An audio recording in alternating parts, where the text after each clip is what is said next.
ಪ್ರಧಾನಿ ನರೇಂದ್ರ ಮೋದಿ ಇವತ್ತು ಶಿವಮೊಗ್ಗದ ಸಮಾವೇಶದಲ್ಲಿ ರಾಜ್ಯ ಕಾಂಗ್ರೆಸ್ ಸರ್ಕಾರವನ್ನ ಅತ್ಯಂತ ಕಟು ಶಬ್ದಗಳಿಂದ ಟೀಕೆ ಮಾಡಿದ್ದಾರೆ. ಕಾಂಗ್ರೆಸ್ನವರು ಕರ್ನಾಟಕವನ್ನ ಎಟಿಎಂ ಮಾಡಿಕೊಂಡಿದ್ದಾರೆ ಅಂತ ಕಾಂಗ್ರೆಸ್ ಸರ್ಕಾರದ ವಿರುದ್ಧ ವಾಗ್ದಾಳಿ ನಡೆಸಿದ್ರು. ಸರ್ಕಾರ ನಡೆಸೋದಕ್ಕೂ ಕೂಡ ಆಗದಷ್ಟು ಹಣ ಲೂಟಿ ಮಾಡಿದ್ದಾರೆ. ಈ ಲೂಟಿಯಲ್ಲಿ ಭಾಗಿಯಾಗೋದಕ್ಕೆ ಅವರವರಲ್ಲೇ ರೇಸ್ ಶುರುವಾಗಿದೆ. ಮುಖ್ಯಮಂತ್ರಿ, ಮುಂದಿನ ಮುಖ್ಯಮಂತ್ರಿ, ಸೂಪರ್ ಮುಖ್ಯಮಂತ್ರಿ, ಶ್ಯಾಡೋ ಮುಖ್ಯಮಂತ್ರಿ, ಈ ರೀತಿ ಕರ್ನಾಟಕದ ಪರಿಸ್ಥಿತಿ, ಕರ್ನಾಟಕದ ಜನರ ಆಕ್ರೋಶ ಈಗ ಕಾಣಿಸ್ತಾ ಇದೆ. ಹೀಗಾಗಿ ನಮ್ಮ ಅಭ್ಯರ್ಥಿಗಳನ್ನು ಗೆಲ್ಲಿಸಿ ಅಂತ ಪ್ರಧಾನಿ ಮನವಿ ಮಾಡಿಕೊಂಡ್ರು.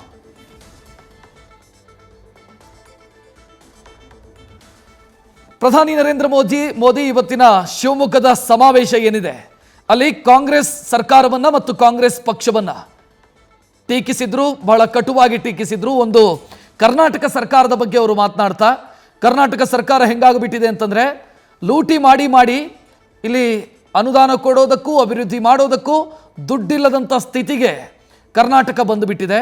ಅವರವರಲ್ಲಿ ಲೂಟಿಗೆ ಪೈಪೋಟಿ ಶುರುವಾಗಿದೆ, ಕಾಂಪಿಟೇಷನ್ ಶುರುವಾಗಿದೆ ಅನ್ನೋದು ಒಂದು. ಮತ್ತೊಂದೆಡೆ ಕಾಂಗ್ರೆಸ್ ನಾಯಕತ್ವವನ್ನು ಅಥವಾ ಕಾಂಗ್ರೆಸ್ ಪಕ್ಷವನ್ನು ಟೀಕೆ ಮಾಡಿದರು. ಇಂಡಿ ಅಲಯನ್ಸ್ ಅಥವಾ ಇಂಡಿ ಮೈತ್ರಿಕೂಟ ಏನಿದೆ, INDIA ಮೈತ್ರಿಕೂಟ, ಅದರ ಬಗ್ಗೆಯೂ ಕೂಡ ಟೀಕೆ ಮಾಡಿದರು.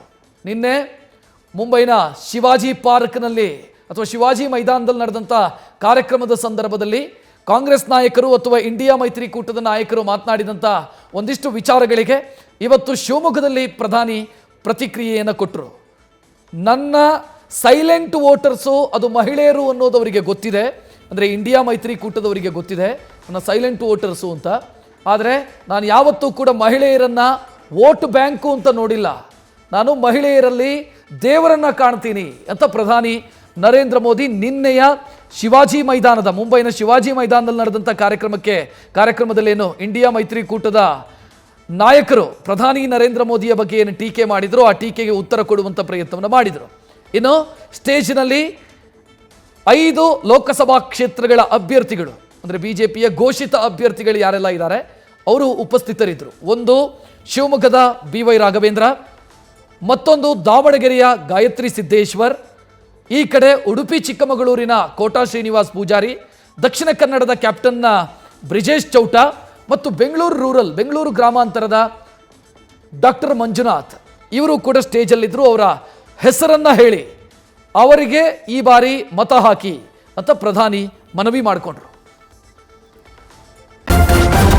ನ್ಯೂಸ್ ಫಸ್ಟ್ ನಿರ್ಭೀತಿಯಿಂದ ನಿಮ್ಮ ಪರವಾಗಿ.